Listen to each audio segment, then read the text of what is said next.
Hello, I'm Stephanie Steele, the PI Community Relations Manager with the Immune Deficiency Foundation. I would like to welcome you to the session, Good Syndrome.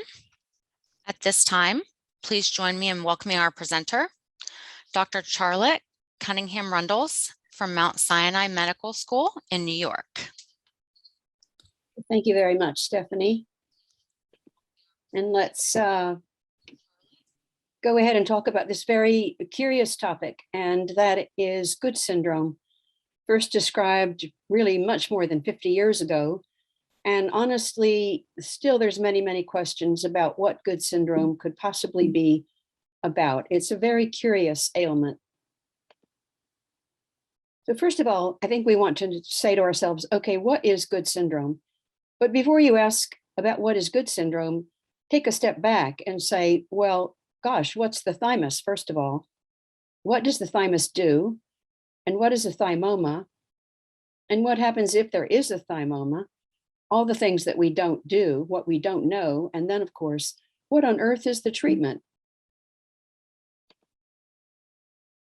So good syndrome is a very rare, acquired immune deficiency.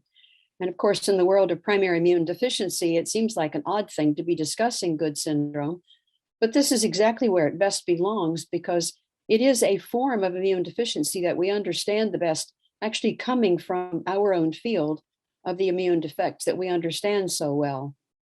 But it is something which is acquired. The person is not born with good syndrome, but it gives you so many of the same medical problems that our own immune deficiencies do, the ones that you're born with.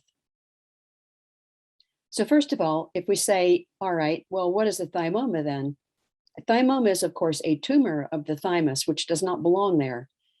And the other curious part about it is that good syndrome is associated with very low gamma globulin levels, which again is a very odd thing to have associated with a thymic tumor.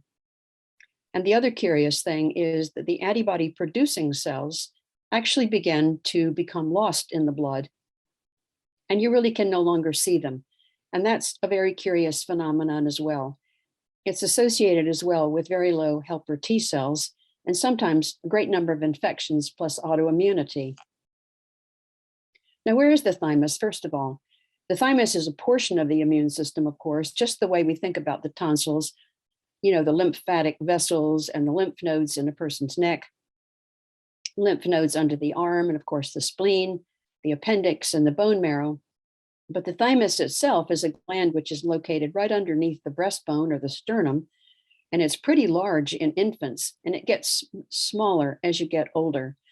It never completely disappears, but its function becomes a little bit less obvious as you get older. So it's this gland that lies below the breastbone, and it's technically part of the endocrine system. As I said a second ago, because a child has so much about the immune system that has to be learned, it's very large in children, but of course it becomes smaller as a person grows into adult life. Now, the word thymus is kind of an odd word, and of course it is really, you know, somewhere around 2,000 years old. That's because a thymus was first of all named that because of the so-called similarity, the thyme plant, which is, of course, is a herb. And the other thing is not just because it looked like that plant, but because it was thought that the thymus was the place which in a human being facilitated both courage and strong spirits. A little bit why we add thyme to, for example, cooking. It gives the recipe a very nice flavor and a very nice odor as well. So it's funny that it's actually named after a herb. But the other side of the coin is that Galen, who also thought about the thymus gland, and he was, of course, a physician and in his way, a scientist, you know, close to 2,000 years ago, he said, well, really, it's an organ of mystery. I have to say that we have to end up saying, well, that's probably exactly right. There's a lot of things that we don't know what the thymus does, in addition to the few things that we do, which I'm going to talk about now. So remember, the thymus, of course, is the place where part of the lymph system, the lymphocytes, become educated. And it's the home of what we call T lymphocytes. If you've ever heard your doctor use that word, T lymphocytes, that's why they're called T lymphocytes, because they are considered to have made a travel through the thymus where they got very significant amounts of education. So the lymphoid stem cells travel through the thymus, and then they go out into the blood, and those are called the T lymphocytes. So the current understanding is that T lymphocytes are born as stem cells, of course, in the bone marrow, and they travel from the bone marrow to the thymus. And then they mature there, and then they travel all around the system of all the lymphoid organs, where, of course, you know that you have T cells in your blood. And that's why a physician can take your blood and really count the number of T cells that you actually have.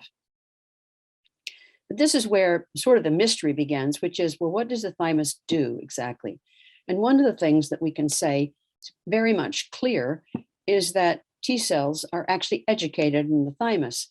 And there they are taught, and this seems like a very curious thing to say, what it is that the immune system is supposed to attack, in other words, viruses and bacteria, and what is not to be attacked.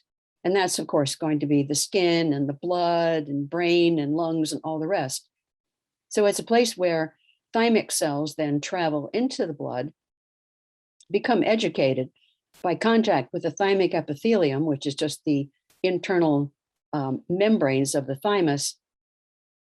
And over time, then traveling through the thymus, they have a way of picking up information about what is, going to be not excusable. In other words, what is not supposed to be in the human being, a foreign cell, for example, or perhaps a virus or a bacteria, what should be left alone. And then, of course, those T cells then go back out into the blood where they go through the rest of the body.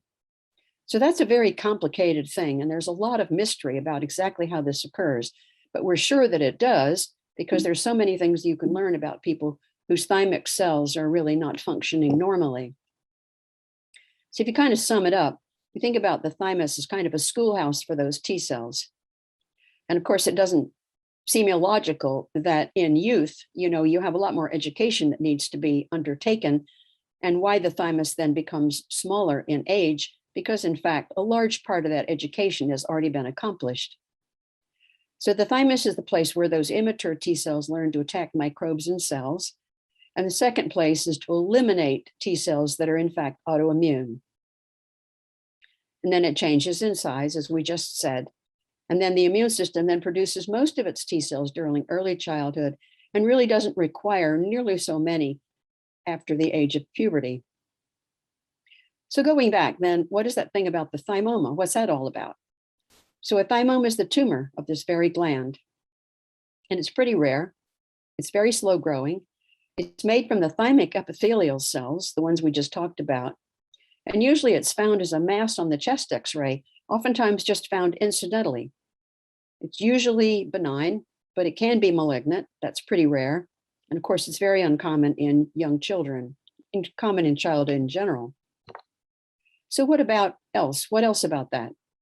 Well, the reason why we think about thymomas in the world of immune deficiency is because it's associated with respiratory infections. And then thymomas, for some reason, 70% of them are associated with various autoimmune diseases. First of all, myasthenia gravis, which is a neurological disease, pure red cell aplasia, which is very, very bad anemia, and then a skin disease, which is called pemphigus, or immunoglobulin deficiency. And that's the one that we're going to concentrate on today, because of course, that's where most of the patients that I know about with thymoma have come to see me because they, in fact, turn out to be immune deficient and they don't make any gamma globulin. Now, this was first recognized really in 1951, a long, long time ago. And this is a 58-year-old man who was just fine, but he developed pneumonia for the first time. And his chest X-ray showed the presence of a very large thymoma on his chest X-ray. So not long after that, a rather large tumor was removed from the chest, and it was a benign thymoma.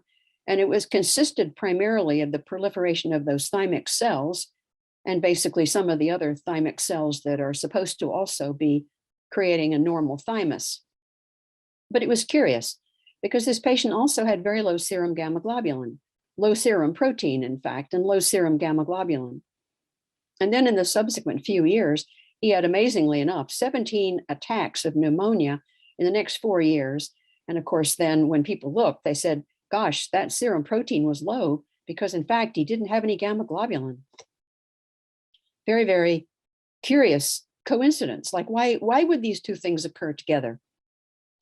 And Dr. Good, being the amazingly intelligent, amazing person, that he really was thinking to himself, well, maybe the thymus got the wrong message and didn't really sponsor normal gamma globulin here, because he thought the simultaneous occurrence of acquired agammaglobulinemia and a benign thymoma in a human being suggests that the thymus really must participate in the control of antibody formation.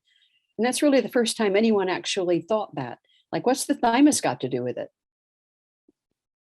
So just to give you a quick idea of what that might look like on the chest X-ray, this is the thymoma in the chest of a young, I don't remember the age of this patient, and a middle-aged individual here.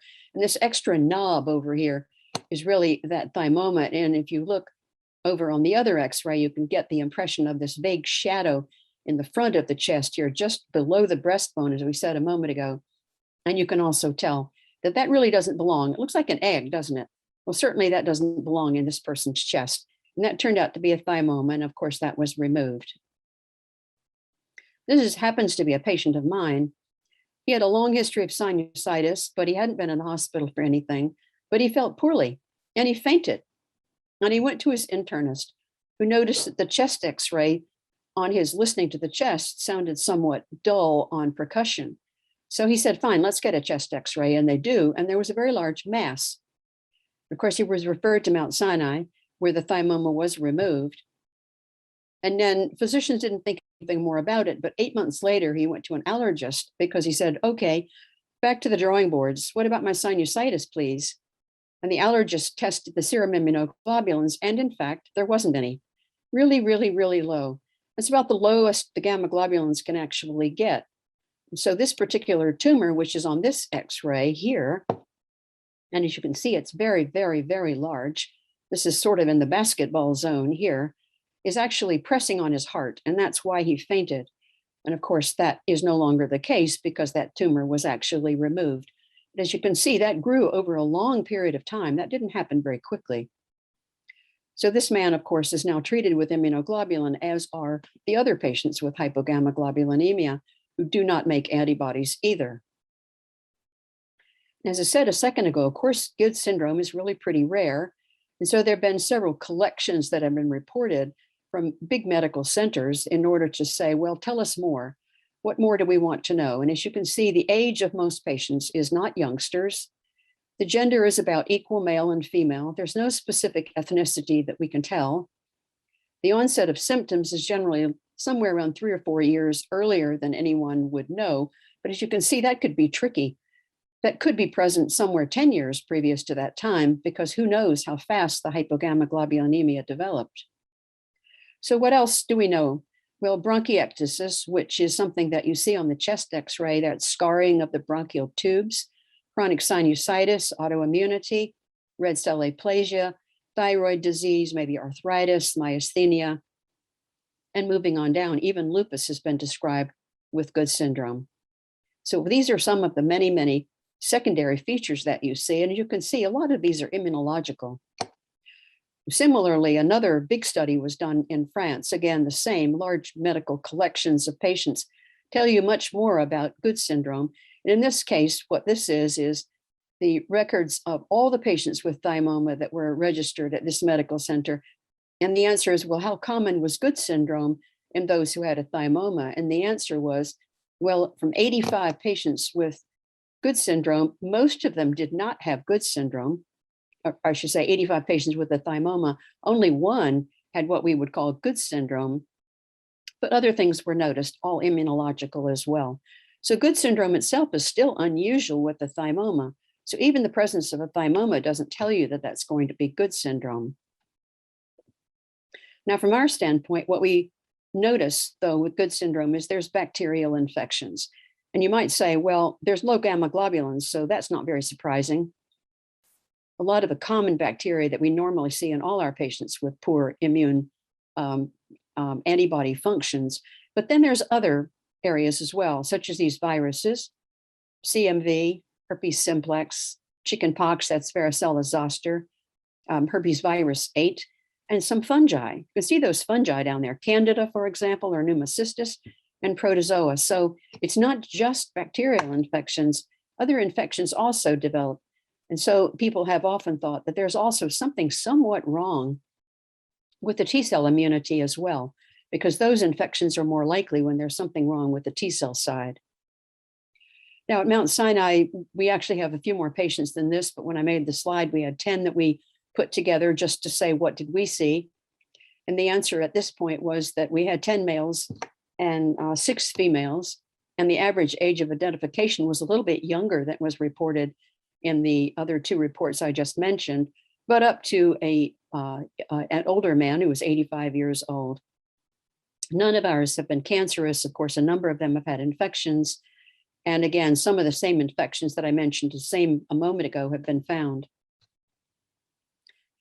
So some things we understand. In other words, if you have hypogammaglobulinemia, some infections are clear.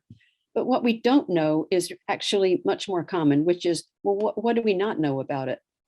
Actually, in a way, there's a lot more we don't know about Good syndrome than what we do. Some things are obvious, but other things are not. In other words, the increase in these unusual infections has turned everyone's attention to that particular issue, one of them being the protective proteins called cytokines. So for some reason, patients with thymoma actually not uncommonly produce an antibody to the cytokines that are important for getting rid of certain types of odd bacteria. It's kind of an immune response, and yet it's a very odd one, because you're not supposed to make an antibody to gamma interferon, for example, or interleukin 2, for example. But in Good syndrome, sometimes this does occur. And of course, the other major question I've always been interested in, okay, well, why is there hypogammaglobulinemia? What made those B cells decide to quit? You know, what antibody is really killing off those antibodies? And more than 5 decades later, we honestly still don't know the answer to that particular question. What we do know is that these autoantibodies, and as you can see, there have been ways of looking at that, trying to sort of get an idea. And this is a number of patients, and the blood is indicated across the top. And anywhere that the box is red, it means that particular antibody was found in that person's serum. And so that, for example, that patient 1 had really quite a lot of autoantibodies in those particular samples. There was a lot of autoantibodies in the samples number 5, 1, 2, and so forth, moving down that list. If you move across, you can see the ones that are green are those in which it was tested, but in fact, not much was seen. So again, it looks like it's something that you normally don't see, but you do see rather a fair amount in people with Good syndrome. So that's some of the things that we don't understand, is that some molecules can be explained, or some clinical manifestations can be explained, because in fact, you do become cytokine deficient. And that gives you some idea about what you might do about it. But and again, in many cases, we honestly don't understand why those particular molecules as opposed to anything else. So what do you do about it? Well, first of all, in almost all cases, and I can't think of any exceptions, the thymoma is generally removed. And usually that's simply because you don't know whether it's cancerous or not. It's not because it's going to resolve the immune defect, because it will not, unfortunately. It doesn't do it. On the other hand, that you do know if you don't have a cancerous immune organ there, that's at least one step in the right direction. And of course, with a hypogammaglobulinemia, it's going to be very important to treat with immunoglobulin. That's kind of a mainstay of therapy. And then in most cases, we're always using antibiotics for prophylaxis, especially if there is some degree of lung disease, because we really don't need any more lung damage. And then, of course, we may need other antibiotics too, if there's additional infections of some sort. For the autoimmune conditions, it's tougher, because we don't have anything very, very specific for treating the autoimmune conditions. On the other hand, we have to treat what we see. So if there is a person who has lichen planus or maybe has psoriasis, then the usual treatments that you would normally use are the ones that we're going to apply. It generally helps. It's not perfect, but it generally will also work for people with Good syndrome. So in summary, thymus is an essential part of the immune system, and it's the place where young T cells learn what's foreign and what should be killed, but also most importantly, what's not to be destroyed. You know, don't do things you don't want it to do either. Thymoma is often associated with autoimmunity, but in rare cases with this immune defect, which we call Good syndrome. This mystery about how the thymoma depresses autoantibody producing cells, of course, is totally unclear. I'm sure there's a very interesting mystery there, and we've been doing some studies on that. But at the moment, we simply don't have a very clear answer. In fact, we don't really have a good idea about that particular aspect at all. But the treatment is going to be similar to that for any patient with any loss of antibody production. And then, of course, for any situation in which we really need to use an additional therapy, that, of course, we would also do. So these are my lovely collaborators at Mount Sinai and colleagues from elsewhere. And if there's any questions, I would love to have an idea of what questions you may have. Thank you very much for asking me to talk about what is still a very, very curious syndrome. Thank you very much. We do have some questions. The first is, what would be considered the optimal IgG level, and can your levels be too high? Well, the real answer to that is the normal level of IgG is somewhere around 900 to say 1100, or maybe a little bit lower. I should say 800 to say 1100. And so one would want to be on the amount of gamma globulin that gets a person to that dose. So that's number one. But the other side of the coin is that you can have a situation in which a person starts with some gamma globulin, except that it's not very good. In other words, it doesn't bind to bacteria or viruses.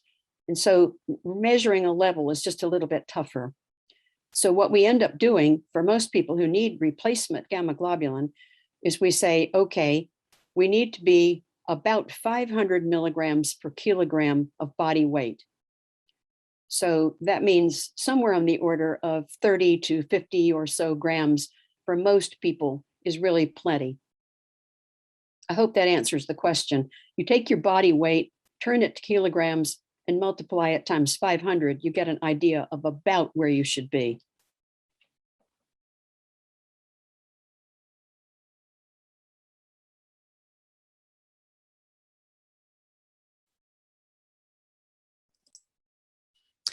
Okay, our next question.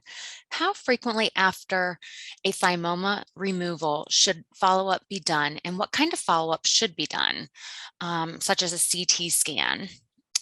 After that, what about a thorax, stomach, and GI tract CT scans? Right. After the removal of the thymoma, one would probably want to know, is this Good syndrome or not? And one quick way of knowing is by checking the blood to see, in fact, are there B cells or not? That's one of the fastest tests. And that can be done just on, a normal everyday blood test, although the right one would have to be ordered. We'd also like to know, of course, whether the IgG, the IgA, and the IgM are normal. For reasons that are not very clear, when the thymoma is found, and if it's Good syndrome, those B cells in the blood are going to be gone already. It's very interesting about that. It seems as if the losing of the B cells in the blood occurs sooner than having the gamma globulin levels drop so very low. Maybe they just don't start to, maybe they stop circulating. So that's one of the earliest ones of knowing whether Good syndrome is actually present or not. Of course, there could be a situation in which a person is picked up very early, and it could be maybe there are just a few B cells circulating, but the gamma globulin levels may not be normal. So it'd be important to probably do both tests just to ascertain that. So even at the time of the thymoma removal, you could do both of those tests. So you don't have to wait to know the answer to that. The second thing is, what about other radiologic studies, abdomen or other CT exams? I'm not sure under the circumstances that I would see the reason for it. I could imagine a situation of a person with Good syndrome who maybe had a thymoma removed, but now is having some gastrointestinal issues of some sort. And probably the workup would include, checking out whether the liver or the spleen were abnormal in some additional way. patients with good syndrome do have a lot of other issues sometimes. In other words, bad diarrhea, perhaps. And that may be due to an organism, something like Giardia or another bacteria in the intestinal tract. So that might not require radiologic study, but you might want to do some microbiology studies to see whether there is some bug that's present in the GI tract.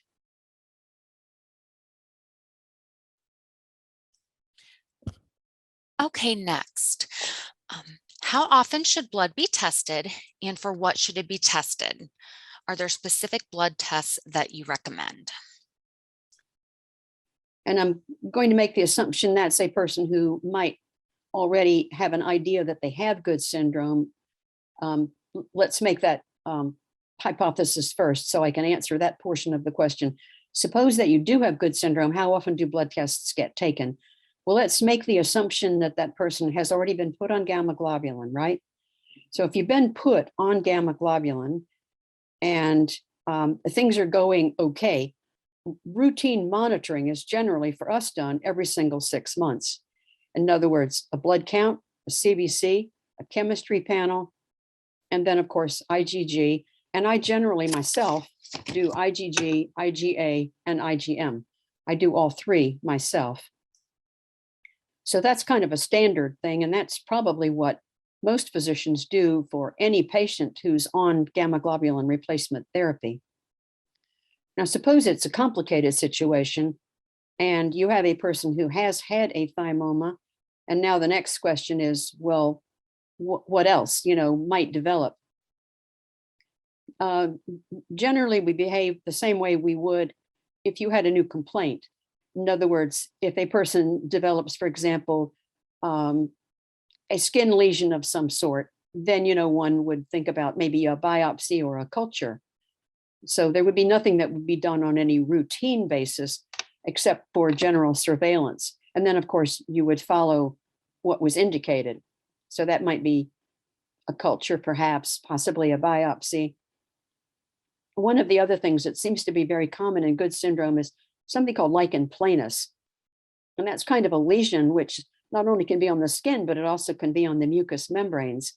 And it sometimes gives sort of plaques inside the gum lines, very annoying and sometimes difficult to treat. And so for a person who has that issue, then further dental and oral ENT examinations would be important. We don't normally do prophylactic studies just in case something develops. That's generally not required for good syndrome. But of course, if something new comes up, then of course it would have to be, investigated as we would for anyone else who walks in the door.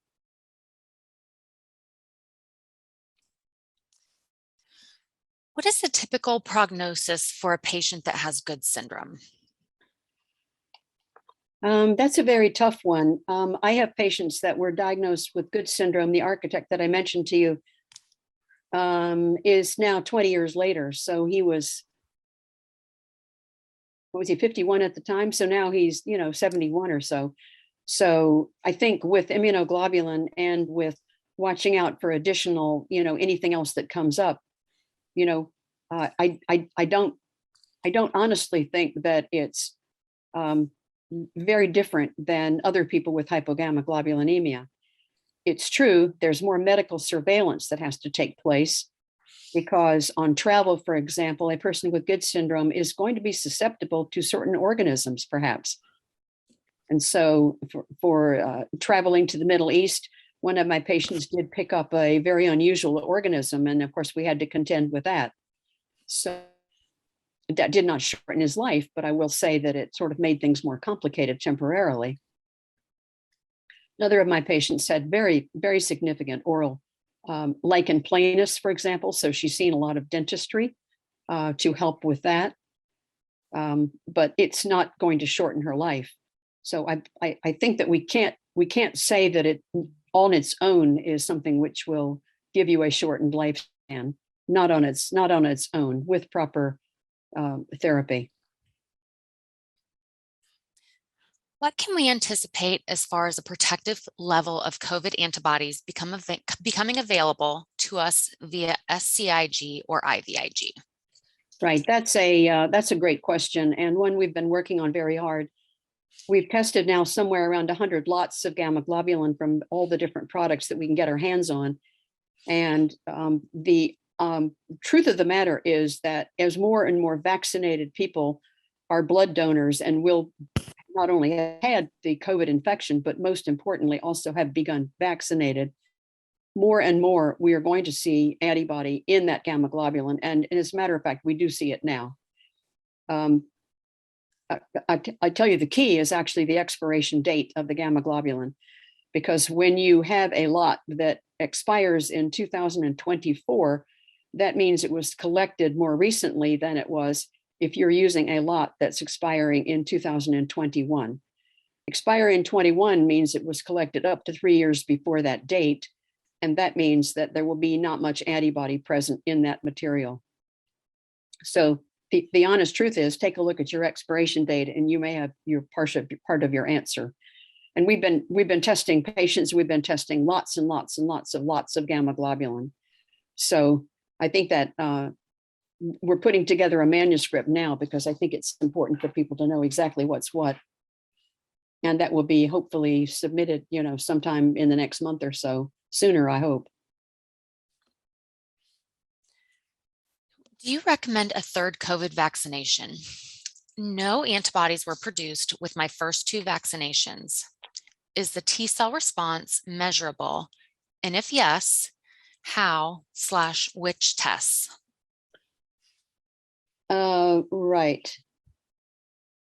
The first question is, it depends on what test was used, whether or not you have antibody, because there are some commercial tests are actually not good enough. So we've been using a semi-quantitative test, and there are several laboratories that offer that. And that is more reliable than the other tests. And I mean, I've had people tell me that they had no antibody, and we retest them using a semi-quantitative assay, and you can actually see, oh yeah, there is actually some antibody. So the tests are not perfect, number one. And number two is we also don't know the cutoff. In other words, if somebody tells me they're positive and the number is 3, somebody else tells me they're positive and their number is 125, then you have a pretty good idea that in fact there's going to be a scale. Some people are going to have more antibody than others do. One of the current tests' top ceiling number is actually 2,500. And so it's a little bit more like, do you have measurable, or do you have a lot, or do you have almost nothing? So first of all, the test is one of the keys. The next question is, what about the boosters?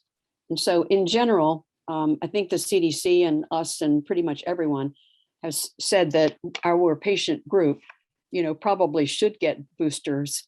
And most of our patients have in fact done that.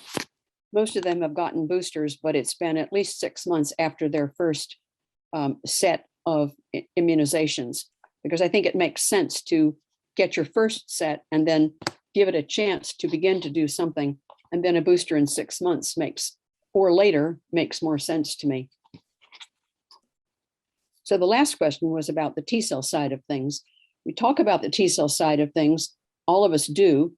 The catch is there's no commercial test right now that measures it. And so what is the test? Well, we've been doing it in our own laboratory and trying to set up one that we like. And I have to admit that I'm not quite 100% enthusiastic about the way that we've yet measured it, but what we are doing, and all the tests are pretty much doing this exact same way, is that you take your lymphocytes, you incubate it with the spike protein that comes from the COVID vaccine, and you can buy it commercially. And you incubate it for 24 hours. And then in 24 hours, you take those cells and you look under the microscope, under the flow cytometer, and you hone in on those T cells. And you say, T cells, are you planning to make interferon? Are you making gamma interferon? Are you making interleukin 2? Did you become activated and did you divide?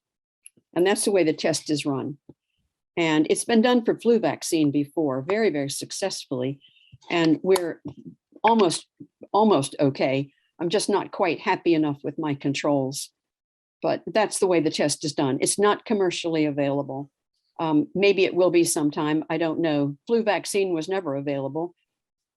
It was set up in various laboratories, but nobody has set it up on any commercial basis.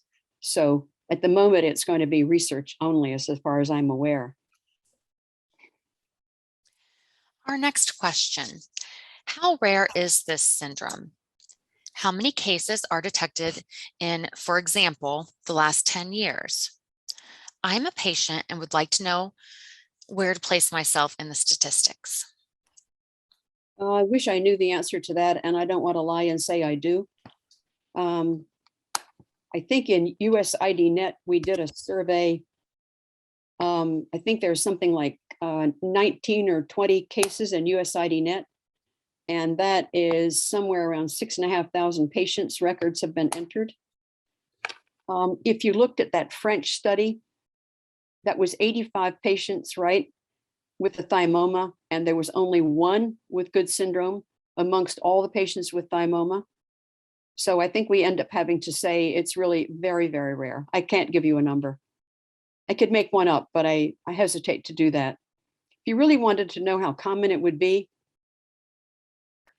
you'd have to take some sort of very large insurance statistics and see how commonly the code for that had come up, recognizing that I'm not positive there's an excellent ICD code for it.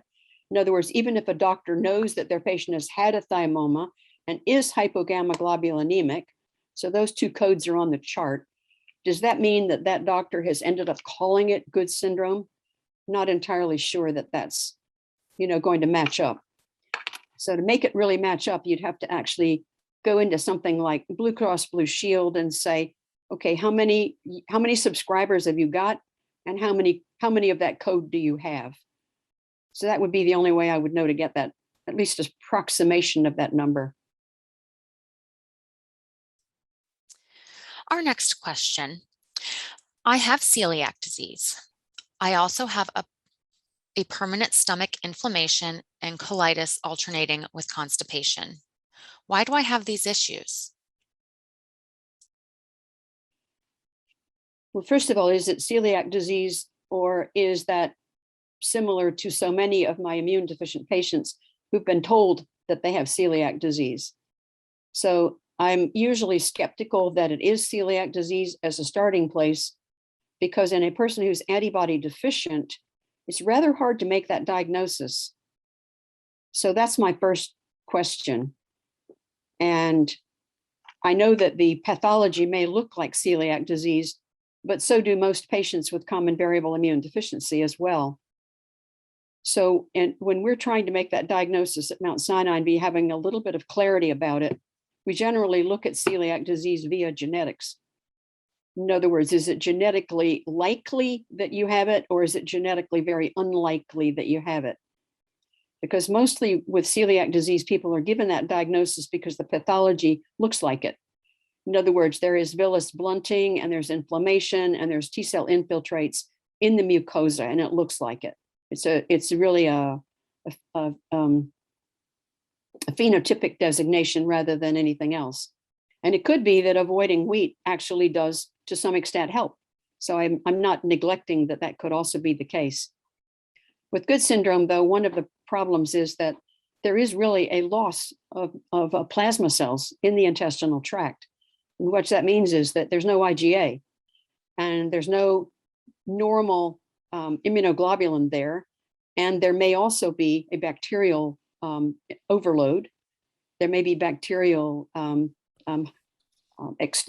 many bacteria there, and you probably heard about that. And there also may be an abnormal bacterial colony of some sort.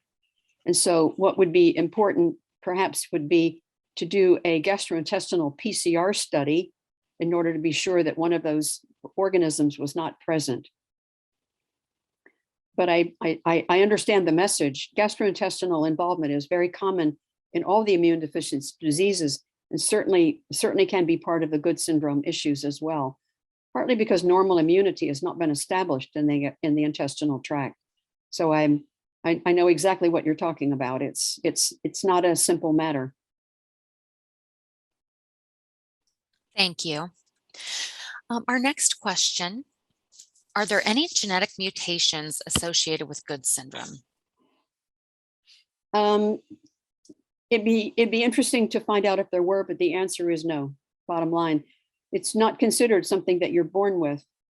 But the question could be considered somewhat more subtly. In other words, is there any mutation that some of the cells in the bone marrow developed? You know, you were not born with it, but you acquired it later. And that would be a very good question, but I think none have ever been described. So we don't generally do genetics with Good syndrome at this point in time. Okay, I believe this is our last question. I have been having major tooth problems and now have to get a tooth pulled.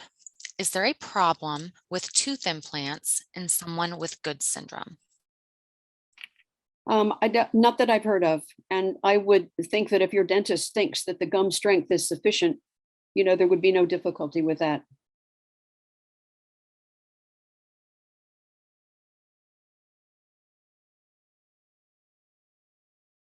Wonderful. We actually have one more. Um, Okay.